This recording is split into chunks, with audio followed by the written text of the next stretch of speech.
അപ്പോൾ ഞാനൊരു പ്ലേറ്റ് എടുത്തിട്ട് ഒരു സ്വിമ്മിംഗ് പൂളിൻ്റെ അടുത്ത് വന്നിരിക്കേണ്ട. അപ്പോൾ ഇന്ന് ഞാനൊരു കിടിലൻ എക്സ്പെരിമെൻറ്റ് ചെയ്യാൻ പോകണം. നിങ്ങൾക്കും വീട്ടിൽ ഈസി ആയിട്ട് ചെയ്യാൻ പറ്റുന്ന ഒരു എക്സ്പെരിമെൻ്റ് ആണ്. അപ്പോൾ നമുക്ക് എക്സ്പെരിമെൻറ്റിലേക്ക് കിടക്കാം. അപ്പോൾ എന്താ ചെയ്യേണ്ടതെന്ന് വെച്ചാൽ ഇങ്ങനെ ഒരു കേർവ്ഡ് സർഫസ് ഉള്ള ഒരു പ്ലേറ്റ് എടുത്തു. ഏത് പ്ലേറ്റ് ആയാലും കുഴപ്പമില്ല. എന്നിട്ട് ഞാൻ എന്താ വെള്ളത്തിലേക്ക് ഇട്ടു, ഇതാക്കി കൊടുത്തു. അപ്പോൾ ഇങ്ങനെ ഉണ്ടായിന്ന് വിചാരിക്കാം. 2 വേൾപൂളുകൾ ഉണ്ടാവും. ഇപ്പം നിങ്ങൾക്ക് വാട്ടറെല്ലാം ഡിസ്റ്റർബ് ആയതുകൊണ്ട് ആ വേൾപൂൾ കാണാൻ പറ്റില്ല.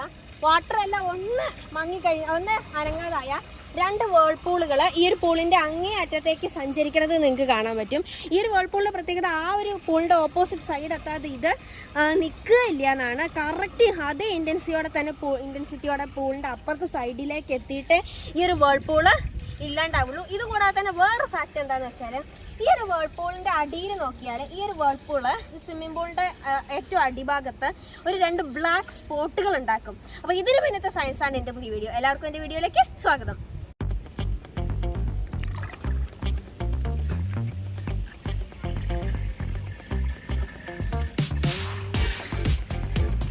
നിങ്ങൾക്കിപ്പോൾ 2 ബ്ലാക്ക് സ്പോട്ട് അവിടെ കാണാൻ പറ്റും. അവിടെ 2 ബ്ലാക്ക് സ്പോട്ട് കാണാൻ പറ്റും.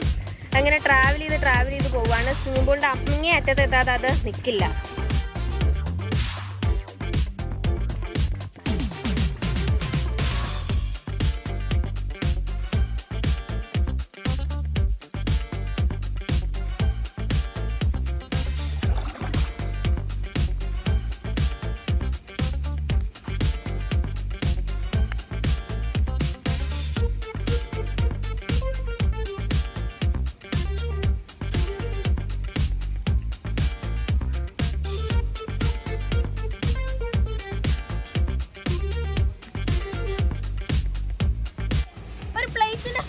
കേർവ്ഡ് ആണ്. അപ്പോൾ അവർ കേർവ്ഡ് ആയിട്ടുള്ള സർഫസ് കാരണമാണ് ഈ ഒരു ചുഴികൾ, ഈ ഒരു 2 വേൾപൂളുകൾ വരുന്നത്. പ്ലേറ്റിൻ്റെ തൊട്ടടുത്തൊന്നും ഈ ഒരു 2 വേൾപൂളുകൾ വരും. പിന്നെ ഏറ്റവും രസമായിട്ടുള്ള സംഭവം ഈ 2 വേൾപൂളും തമ്മിൽ അണ്ടർ വാട്ടർ ആയിട്ടൊരു കണക്ഷൻ ഉണ്ട് എന്നുള്ളതാണ്. ഈ 2 വേൾപൂളും തമ്മിൽ അണ്ടർ വാട്ടറിലൂടെ ഒരു ഷേപ്പിൽ തലതിരിച്ച് വെച്ച ഷേപ്പിൽ കണക്ട് ചെയ്യുന്നുണ്ട്. അപ്പോൾ ഇത് മനസ്സിലാക്കണമെങ്കിൽ പൂളിലേക്ക് ലേശം ഒരു ഫുഡ് കളർ ഇട്ട് കൊടുത്താൽ മതി, അത് മനസ്സിലാക്കും.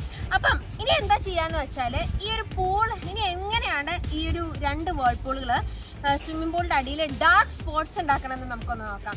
ഇതെന്താ ചെയ്യണമെന്ന് വെച്ചാൽ ഈ ഒരു പൂളത്ത് ഈ 2 വേൾപൂളുകൾ ചേർത്തിട്ട് ഒരു ലെൻസ് പോലെ ആയിരിക്കും.